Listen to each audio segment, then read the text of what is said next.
Salut tout le monde, c'est Hugo. Dimanche dernier, je vous ai fait une vidéo concernant les désavantages d'avoir ce HomePod mini et pourquoi il ne fallait pas l'acheter. Aujourd'hui, on va faire l'inverse, pourquoi il faut acheter ce produit et en quoi il est avantageux.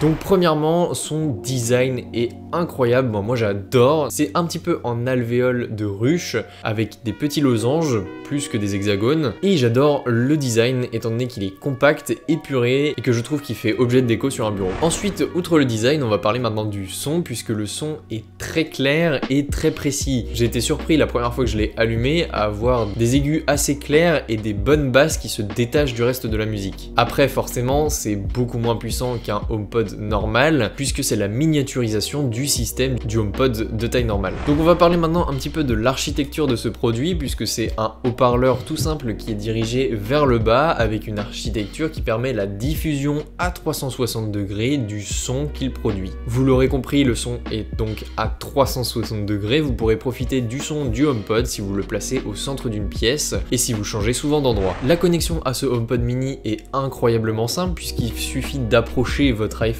pour pouvoir vous connecter en AirPlay dessus. S'il n'y a pas de Wi-Fi, Siri sera désactivé, mais vous pourrez toujours jouer votre musique sur ce HomePod mini. Un point important aussi, ce HomePod est stabilisé. Effectivement, sur le dessous de ce HomePod, vous avez un petit support qui permet la stabilisation de ce HomePod pour éviter qu'il se balade partout sur votre bureau ou sur le support où vous l'avez posé. La première fois que je l'ai utilisé, je l'ai posé bien au centre de sa petite boîte et je me suis dit au bout d'un moment, il va tomber. Et non, que dalle, il n'a pas bougé même d'un millimètre. Donc comme je disais dans les désavantages, vous avez un son qui est limité au niveau de la puissance et du volume, mais c'est parce que vous avez une petite puce, la puce A5 qui se trouve dans les Apple Watch, qui calcule plusieurs centaines de fois, voire si c'est pas milliers, je sais plus, par seconde si le son sature ou non pour justement baisser ou augmenter le volume en fonction de la musique que vous écoutez. Ce qui est super cool aussi avec ces HomePod, si vous voulez en mettre sur votre bureau, c'est que si jamais vous le mettez juste en dessous de votre écran pour avoir un son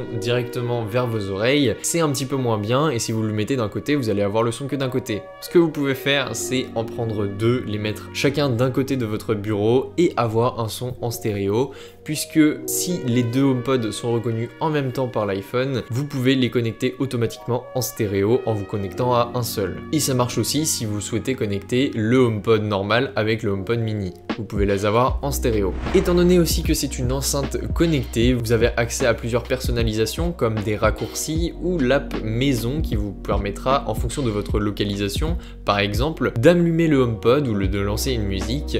Et en fait, c'est vous qui faites vos actions sur cette application. C'est plutôt sympa. Après, il faut trouver les actions à lui faire réaliser et surtout, il faut avoir la connexion internet. Donc au final, ce HomePod mini, il est trop cool pour un son d'ambiance, pour pouvoir bosser avec de la musique ou avoir un fond musical, mais c'est clairement pas une enceinte de soirée encore une fois. C'est un son qui va être très clair et très juste, pas forcément puissant, mais qui va être très bien pour les petites pièces ou si vous voulez écouter votre musique en petit nombre. Petit bonus, vous avez aussi une feature super sympa que j'ai découvert grâce à Martin, mon pote youtubeur, qui m'a dit justement de mettre un chronomètre pendant la lecture de ma musique juste avant d'aller me coucher et au lieu de mettre une sonnerie, mettre l'option arrêter la lecture. C'est tout simple, vous vous endormez avec votre musique, vous mettez 15 minutes au compteur et tout simplement quand vous vous endormez au bout de 15 minutes, la musique s'arrête sur le HomePod. Donc ça vous permet d'éviter de vous endormir avec des AirPods ou votre casque. Vous avez quand même votre musique, c'est de bonne qualité plutôt que sur les haut-parleurs de votre téléphone et franchement ça fait le taf